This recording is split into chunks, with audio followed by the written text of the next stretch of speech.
So guys, magandang araw. Nandito tayo ngayon sa may Bonifacio Shrine. At ngayong araw ay mag-update tayo dito na sa as of February 9, 2021. At ang oras natin ngayon ay alas 4 na ng hapon. Ayan. So ito po yung Kapitolyo dito mismo sa may Bonifacio Shrine, no? Ayan. So bago tayo daan din guys, papakita ko muna itong gilid dito. Ayan. Ito po yung mga vending stall na kasama sa proyekto ni Mayor Isko Moreno, kung saan ay yung iba nasa Ilaya na at saka yung ibang vending stall dito nila nilagay. Ayan. So maganda siya kasi ang karamihan mga tinda nila dito ay mga kanyang guys, mga pagkain. Ito meron ko dito hot silog, tinapa silog, tosilog. Okay. So kung gusto niyo ng coffee dito sa Kapitolyo, pagkain naman dito sa gilid. Yan. Ito naman yung Universidad de Manila. Yan. Swerte nitong school nito kasi sarap lang yung Bonifacio Shrine.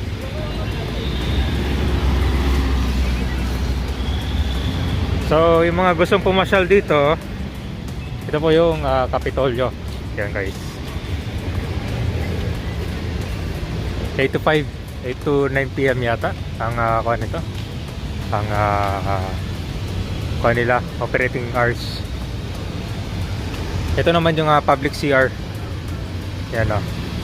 So hindi nyo na kailangang maghanap pang iba kasi meron dito malapit. Tapos itong public CR nila ay libre lang yan.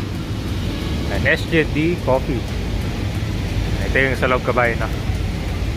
So pagpapasok kayo, kailangan nyo ng kailangan nyo application, kasi mag-scan kasi kayo sa loob nyan para sa contact tracing. Yan, ito yung pinaka-entrance nyo. Sorry. Ito guys, so Kapitolyo.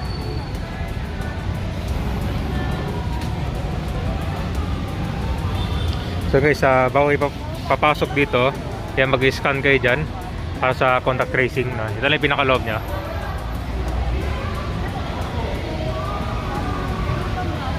So first at saka second floor dito guys.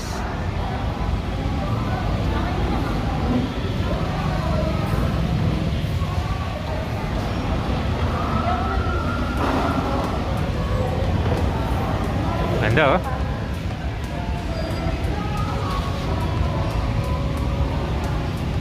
Loob pwede kayo mag-take out ng coffee.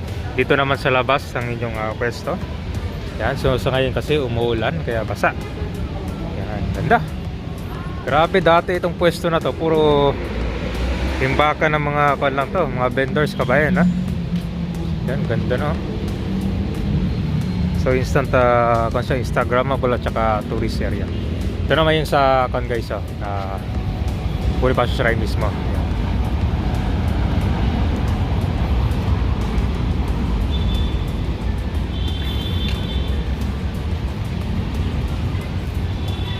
Kaya sama lang kabayan kasi ikutin natin itong mga overall update dito, saka tutur na rin tayo.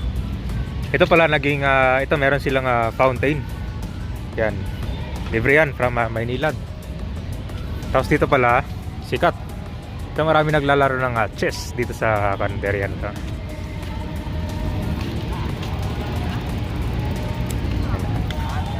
Kumbaga ito yung pastime nila dito. Dami, kung lang pwede kayo magdala ng sarili nyo chess. Tapos meron naman mga tables dito.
ilalagay ngayon sir ay parang concrete tiles.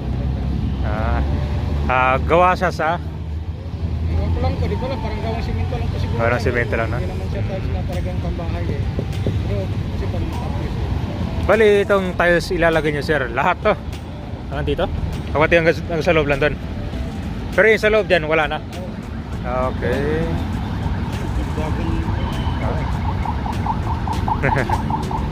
So, kailan ito matapos to sir? Hindi namin alam eh. Maganda no? Kasi para anong advantage ito sir? Dito sa semento. Parang mas maganda yung view niya. Sa kabuhangin. Buhangin. Okay.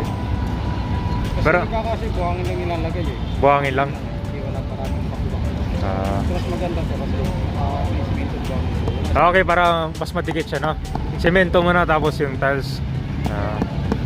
Ganda, tapos bali after nyan sir, meron pang polishing yan, wala na. Ganyan na agad yan. Ganyan na agad yan. Grab lang. Grab lang. Okay. Maganda, no? Bali yung sa loob, wala na doon kasi fountain yan, di ba, no? Maganda na yung Bonifacio Shrine sir, na? Kayo yung contractor? Katiwala mga. Katiwala dito, okay. So, hanggang dito sir, dito.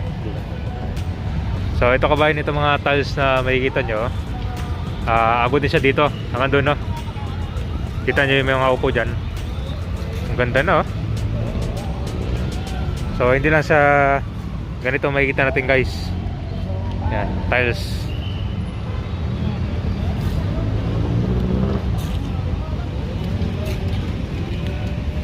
Sa mga nagtatanong pala kung ano na yung itsura ng kartilya ng Katipunan, ito.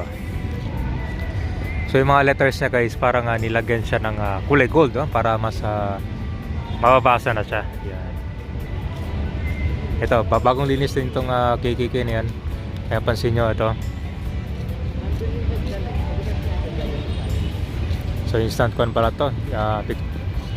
Tourist spot na mga namamasyal. Dito lagi, dito sila kan. Pupuntahin ka ba nagpapa-picture? Yun na bang clock tower guys, bagong pintura din yan. Yan, mukhang kulay gold.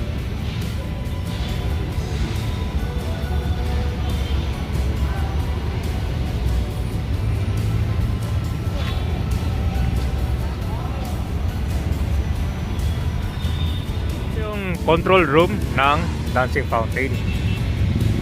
Ito naman yung mga upuan dito. Ang purpose ito para sa mga bisita na titingin ng dancing fountain events.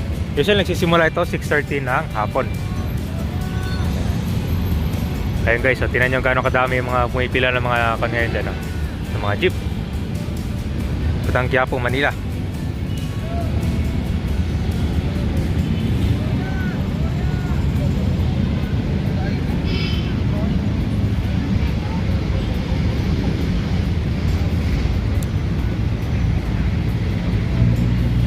Baka matutuan tayo mami.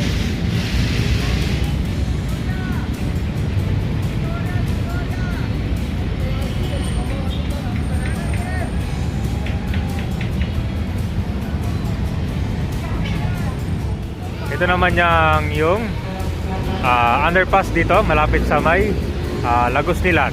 Yan. So yung bago pala dito, meron ng trash bin.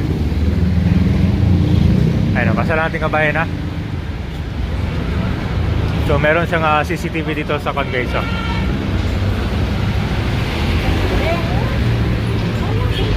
Safe na yung mga tao na papasyal dito.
guys, no?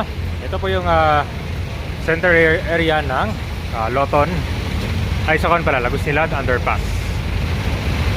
Dito sumasakay karamihan yung mga pasahero from SM City Hall to Taft Pedro Hill.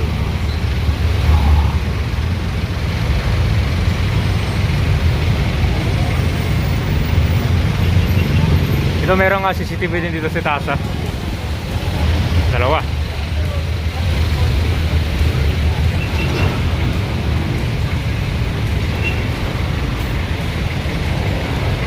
Sa harap kabayan. Ayan. So araw-araw nilalagyan at ng tubig itong mga elemento kaya para fresh. Ayan guys, ah.